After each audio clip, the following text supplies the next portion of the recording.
Hoy sábado 12 de febrero, escuchemos el Santo Evangelio según San Marcos.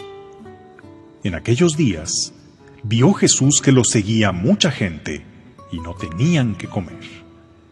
Entonces llamó a sus discípulos y les dijo: «Me da lástima esta gente. Ya llevan 3 días conmigo y no tienen qué comer. Si los mando a sus casas en ayunas, se van a desmayar en el camino. Además, algunos han venido de lejos».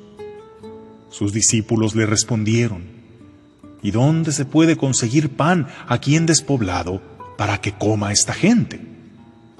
Él les preguntó: «¿Cuántos panes tienen?». Ellos le contestaron: 7. Jesús mandó a la gente que se sentara en el suelo. Tomó los 7 panes, pronunció la acción de gracias, los partió y se los fue dando a sus discípulos para que los distribuyeran. Y ellos los fueron distribuyendo entre la gente. Tenían además unos cuantos pescados. Jesús los bendijo también y mandó que los distribuyeran. La gente comió hasta quedar satisfecha y todavía se recogieron 7 canastos de sobras. Eran unos 4,000. Jesús los despidió y luego se embarcó con sus discípulos y llegó a la región de Dalmanuta. Palabra del Señor.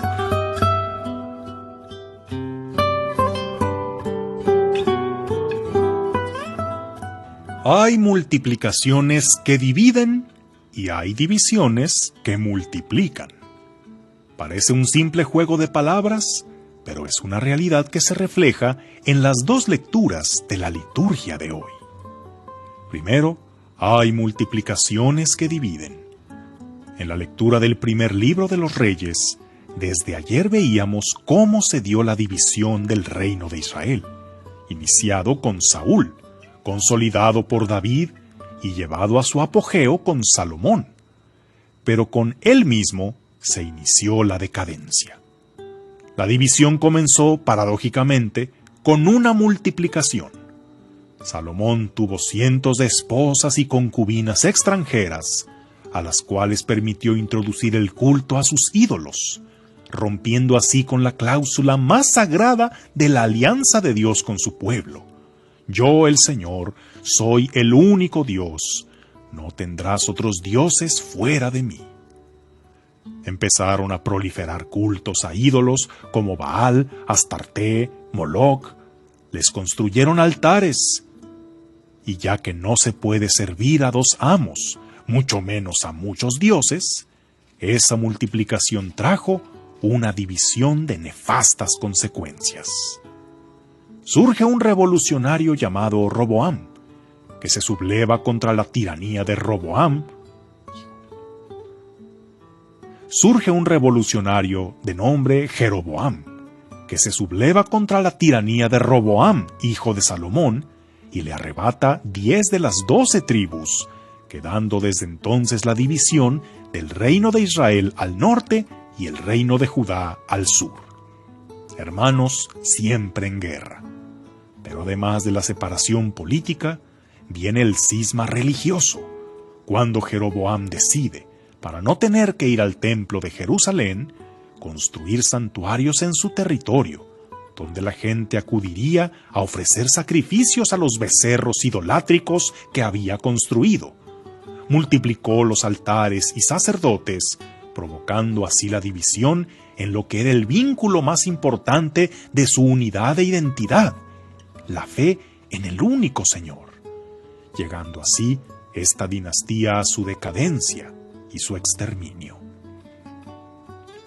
Hay multiplicaciones que dividen, como divididos estamos por la multiplicación de ideologías, de posturas ante ciertos temas, como dividido el corazón de aquellos que multiplican compromisos, lealtades y mentiras, como dividido todo aquel que cree en lo que le conviene y cuando le conviene, tomando lo que quiera de aquí y de allá, en lugar de enfocarse en servir a un solo Señor. Pero por otro lado, vemos que hay divisiones que multiplican. Esto es lo que sucede en el milagro, conocido como la multiplicación de los panes, que para que pudiera haber multiplicación, hubo primero que haber división. A alguien se desprendió, a alguien compartió de lo que tenía para él, y eso fue lo que Jesús bendijo y fue pasando a la gente, que en lugar de asegurarse lo suyo para llenarse, tuvo que partir lo poco que tenía para que el de al lado alcanzara a comer también. Y no nos explicamos cómo, pero fue dividiendo, que se hizo la multiplicación, alcanzaron todos y hasta sobró más de lo que había. De igual modo, no te explicas cómo algunos pueden, con tan poco dinero, hacer tanto, o en tan poco tiempo, con tan poca gente, lograr tanto. ¿Será que son bien organizados, que son buenos administradores para dividir de manera eficiente horarios, tareas y recursos? Sin duda algo habrá de eso, pero el milagro lo hace la generosidad. Una cosa es la división causada por la ambición, la deslealtad y el egoísmo, y otra muy distinta la división que se hace con desprendimiento y generosidad para que lo que tenemos les llegue a muchos más. ¿Qué cosas has multiplicado que generan división y que has dividido para que se multiplique? Cuando tenemos un corazón indiviso para el Señor, entonces Él nos multiplica para el bien de muchos. Que tengas un día lleno de bendiciones.